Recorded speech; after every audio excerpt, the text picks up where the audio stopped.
Cancer के बारे में थोड़ा सा बात करते फिर से। 4 स्टेजेस होते हैं आई हाँ बिलीव। हाँ हाँ, ओके, 4 स्टेजेस के बारे में भी बात करेंगे। आई फील कि हर भारतीय को ये जानना चाहिए, बराबर बहुत है। ज़रूरी है। एक कर्तव्य है आपका जानना, करेक्ट क्योंकि करेक्ट, आपके बॉडी के साथ भी हो सकता है।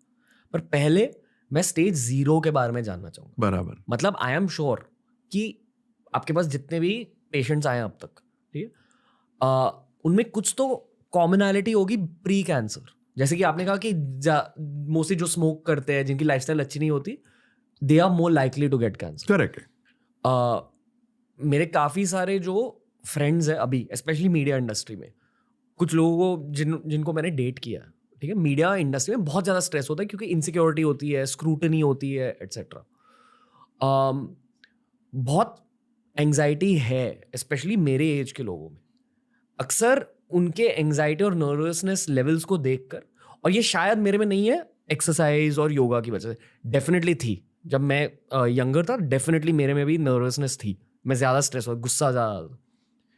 पर आई फील कि कुछ प्री डिसाइडिंग फैक्टर्स भी होते होंगे।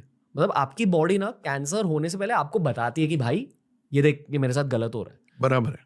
तो वो सिचुएशंस को थोड़ा ब्रेक डाउन कीजिए। बहुत रॉ एग्जांपल दे रहा हूँ कि कहा जाता है कि देखो, अगर आपको कॉन्स्टेंटली पिंपल्स हो रहे हैं, जो बहुत कॉमन प्रॉब्लम है, मतलब कुछ तो आपके लाइफस्टाइल में गलत है, बराबर है। कुछ तो है, आपकी बॉडी आपको कुछ कहना चाहती है। पिंपल्स एक एग्जाम्पल है। कुछ कुछ लोगों का गला हमेशा खराब हो जाता है, पेट हमेशा खराब होता है, तो आपकी बॉडी आपको कुछ कहना चाहती है, कुछ कह रही है, आप सुन रहे नहीं हो। एग्जैक्टली।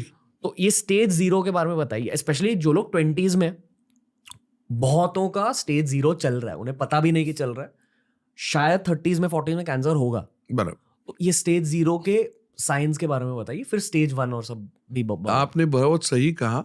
हमारा सबको यही कहना रहता है इंग्लिश में कि नो योर बॉडी, और लड़की लोगों को कहना रहता है कि आपके स्तन के बारे में, ब्रेस्ट के बारे में जानकारी खुद की खुद रखो, डॉक्टर से भी ज़्यादा जानकारी आप खुद रख सकते हो। सो इसको स्टेज 0 जो आप बोल रहे हैं, उसको हमारी भाषा में प्री कैंसरस कंडीशंस बोलते हैं। और ये प्री कैंसरस कंडीशंस जो हैं, वो कभी आपके साइंस आपके सामने दिखते हैं। मुंह में छाले कंटिन्यूसली आने सही नहीं है, वाइट पैच आना सही नहीं है, मुंह के अंदर जबान पे आता है, गाल पे आता है। जो लोग खाते पीते हैं, जो सिगरेट या इसमें, या जो भी नहीं खाते उनको भी, या जिनका कंटिन्यूसली डायरिया होते रहता है, यानी उनके जो स्टूल्स पास करने के, किसी को 1 दिन में हुआ, किसी को 4 दिन में हुआ, और वो स्टूल्स पास करने का और पर्गेटिव लेना पड़ता है, ये एक वार्निंग साइन है कि कुछ तो आपके बॉवल में प्रॉब्लम है। मतलब या तो रेगुलर डायरिया या रेगुलर कॉन्स्टिपेशन, या कुछ ना, meaning change in the bowel habits. Then आप खाना खा रहे हो आराम से, लेकिन आपका वजन वैसे भी घटते जा रहा है। क्यों घटते जा रहा है? बाकी कोई साइंस नहीं है, देखो कोई प्रॉब्लम है क्या, ये इंपॉर्टेंट है। या कहीं भी आपको गांठी आए, यानी ट्यूमर के जैसा आए, जो नहीं है इतने सालों में, या आपके यहाँ पे एक काले रंग का मोल है, वो सडनली बढ़ना चालू किया, look at it, it is going to be a cancer. एक तिल जो आपके तिल बोलता है, वो अगर बढ़ना चालू किया तो उसको मेलानोमा होता है। तो वो आपको इंपॉर्टेंट चीज है। या आप सांस ले रहे हो और सडनली आपको लग रहा है कि नहीं, एक नाक से मैं सांस ही नहीं ले पा रहा हूँ, कितने दिन हुए, जाके देखो, क्योंकि अंदर उधर एक स्टेज 0 जैसा पॉलिप, यानी जैसे अपने को ग्रेप रहता है, द्राक्ष, यानी उसका जैसे उसको पॉलिप बोलते हैं, वो ऐसा अंदर पहले बढ़ता है, और उसको अगर हम उसी टाइम में डायग्नोस करें तो उसका रूपांतर कैंसर में नहीं होता है।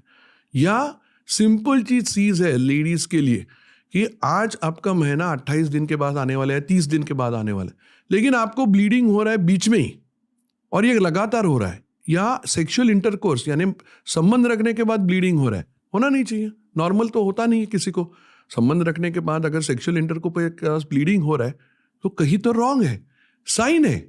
लोग बोलते हैं नहीं होते रहता है, होएगा। या अपने पेनिस के ऊपर मेल्स में, वहाँ पे भी छाले आते हैं, और ये छाले बहुत लोगों में आते हैं जिनके अलग अलग सेक्सुअल पार्टनर्स होते हैं, या वो पार्ट क्लीन नहीं रखते। तो इस एरिया में ये आपको अल्सर आ रहे हैं, वहाँ अल्सर आने नहीं चाहिए। अरे बॉडी दिखा रही है तुमको क्या हो रहा है, लेकिन आप देखना नहीं चाहते। ब्रेस्ट का एग्जामिनेशन 15 दिन में एक बार, नहाने के टाइम में हाथ को साबुन लगाओ, देखो दोनों तरफ में कई गांठियां लगती है कि नहीं लगती है, नहीं लग रही, ये भी 0 स्टेज है। तो इमीडिएटली डॉक्टर के पास आओ। तो वार्निंग तो होते ही रहती है, और ये वार्निंग इसलिए आपकी खुद का शरीर के बारे में खुद को जानना है। आपको रोज का भूख बराबर लगना चाहिए। जो भी आपका रूटीन है, उस रूटीन से 15-20 दिन ये रूटीन नहीं चल रहा है तो कुछ तो रॉन्ग है, कोई तो डायग्नोसिस रॉन्ग है, जाके टेस्ट कराओ। लेकिन क्या है ना, मन में हर टाइम एक डर रहता है। अगर मैं कैंसर सर्जन हूँ तो वो भी मेरे डर में, मेरे में अगर कुछ हो गया तो मेरे को लगता है जाके जांच करेंगे, लेकिन कैंसर निकला तो ये जो डर है ना, एक टाइम में वो डर आता है, लेकिन इमीडिएटली मन में आता है अरे मेरे को क्यों होगा, मैंने किसी का बुरा किया है। अरे बुरा करने से कैंसर होएगा तो सब गुंडों को होना चाहिए यार, तो नहीं होता है ना। बट सर बहुत सारे लोग ना महंगाई से डरते हैं कि यार टेस्ट महंगे होंगे, हॉस्पिटल में खर्चा होगा। आई थिंक हाँ बराबर है, वो डर होता है, पर जो सर्जरी में आपका खर्चा होगा, जो कीमोथेरेपी में आपका खर्चा होगा, वो लाखों गुना ज्यादा होगा। इसलिए आपको अब आपके प्रेजेंट पर फोकस करना चाहिए, ये मैं मानता हूँ। बराबर है। आज आपका सबका अपना, इंडिया वालों का सबसे ज्यादा रिस्पॉन्स यही है, we are like fire fighters. हम लोग जो कर रहे हैं ना सर्जरी, हम फायर फाइटिंग कर रहे हैं। आग लगने के बाद हम बुझा रहे हैं, बट आग लगने पहले ही इधर प्रिकॉशन लेते तो आग लगेगी ही नहीं। आग लगना ही नहीं चाहिए। थोड़ी सी आपकी बॉडी के बारे में बातें समझ लो, आग लगेगी ही नहीं। ये इंपॉर्टेंट चीज है। सो इसलिए स्टेज 0 इंपॉर्टेंट है। What you mention is correct. And ये प्रीचिंग करने का काम एक्चुअली हमारा नहीं है। ये प्रीचिंग करने का काम काफ़ी काउंसिलर्स का है, क्योंकि हमारे जो पिरामिड के जैसे है, हाँ we are at the top of the pyramid trying to be कि फायर के एक्सटिंग्विशर, की आग लगी तो बुझाने वाले हम हैं, लेकिन आग लगना नहीं चाहिए। इसलिए काफ़ी हेल्थ केयर वर्कर्स हैं, वो जितना प्रोपोगेट करोगे कि सिगरेट मत पियो या ऐसे साइंस देखो तो करो, लेकिन यही प्रोपोगेट नहीं होता ना।